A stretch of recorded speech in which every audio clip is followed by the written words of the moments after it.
นั่งยองยออยู่บนต่อข้างหัวคณาสอข้างเขามือคีบกอกยานั่นคือท่า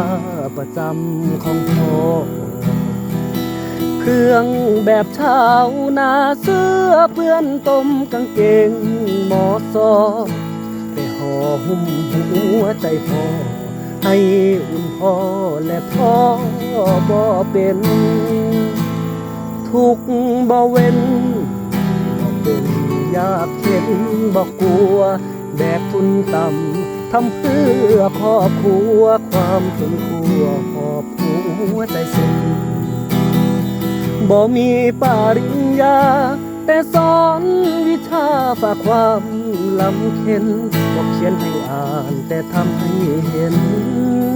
ฝึกลูกเป็นคนจริงพอห้ามเพียงหนึ่งข้อบอกลูกพ่ออย่าท้อเด้อ